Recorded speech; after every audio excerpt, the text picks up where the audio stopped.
हाय दोस्तों, हम क्विकली जानने वाले हैं आज नॉर्मल वॉश और फोम वॉश में डिफरेंस क्या होता है एंड कौन सा आपको कराना चाहिए एंड कब इसको कराना चाहिए, वो भी हम आज इस वीडियो में जानने वाले हैं। तो पहले नॉर्मल वॉश के बारे में जानते हैं। नॉर्मल वॉश जो होता है दोस्तों, वो हैंड वॉश भी किया जाता है, प्रेशर वॉश भी किया जाता है एंड नॉर्मली आपको मैक्सिमम जो है सर्विस सेंटर में यही किया जाता है।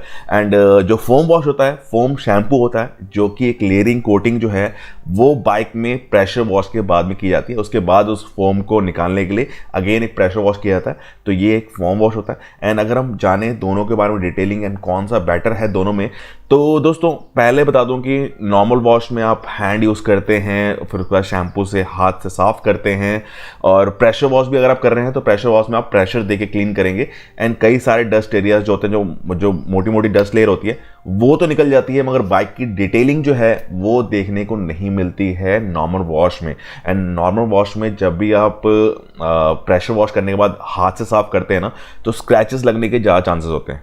और कई सारे जो ऑयल एरियाज होते हैं जहाँ पे लुब्रिकेशन लगा हुआ है, ये सब लगा हुआ है, तो उस एरियाज में ना क्लीनिंग भी उतनी अच्छी प्रॉपरली नहीं हो पाती है। बट अगर इसके अपोजिट में बात करें फोम वॉश के बारे में, फोम वॉश जो है बहुत ही ईजी कर देता है इस वॉशिंग के प्रोसेस को। मतलब जैसे ही आप प्रेशर वॉश करते हैं फर्स्ट, ताकि सारी जो मेन डस्ट जो है ऊपर से निकल जाए, उसके बाद आप फोम शैम्पू का एक लेयर जो है क्रिएट करते हैं। जैसे कि फोम का आप झाग देखेंगे वो पूरी बाइक पे लगता है, उसकी वजह से जितने भी बर्ड ड्रॉप्स होते हैं, डस्ट एरियाज होते हैं जो कि बहुत ज़्यादा चिपक जाते हैं ना पेंट पे, वो भी लूजन अप होके ना आराम से 2 से 3 मिनट जैसे ही आप फोम वॉश करते हैं रखना होता है, उस टाइम में वो लूजन अप हो जाते हैं। नेक्स्ट जब उसके बाद में जब फोम वॉश करने के बाद एक और प्रेशर वॉश देते हैं ना, उसमें सारी चीज़ें क्लियर हो जाती हैं। एंड दोस्तों आजकल फोम वॉश के साथ में फोम वॉश जो शैम्पूज आते हैं उसके साथ में कॉम्बिनेशंस भी आते हैं। मतलब फोम शैम्पू प्लस वैक्स भी आता है, डिटेलिंग पॉलिश भी आता है। मतलब इसमें साथ में ही होता है, सिर्फ आपको पॉलिश करना, सिर्फ आपको एक फोम वॉश मारना है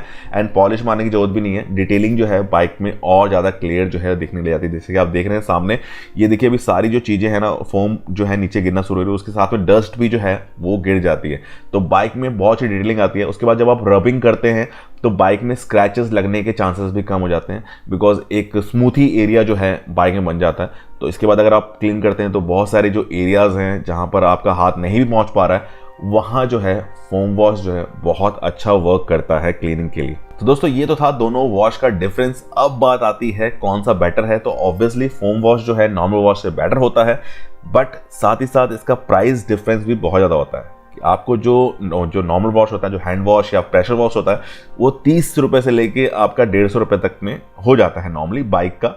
एंड अगर यही बात करें फोम वॉश की, तो वही 100 रुपये से लेके 300 रुपये तक बाइक में लग जाता है फोम वॉश का। तो ये प्राइस डिफरेंस है। एंड अगर आप ड्यूरेशन की बात करें कि प्रेशर वॉश या फिर फोम वॉश कब कराना चाहिए, तो मंथ में एक बार आप दोस्तों करवा सकते हैं, ज़्यादा वॉश नहीं करवाना चाहिए। अगर आपकी मेटल बाइक है तो रस्टिंग के चांसेस बहुत ज़्यादा बढ़ जाते हैं बार बार वॉश करने से, अगर उसको क्लीनिंग सही से ना किया जाए तो इसलिए ज़्यादा वॉश भी अवॉइड करिए।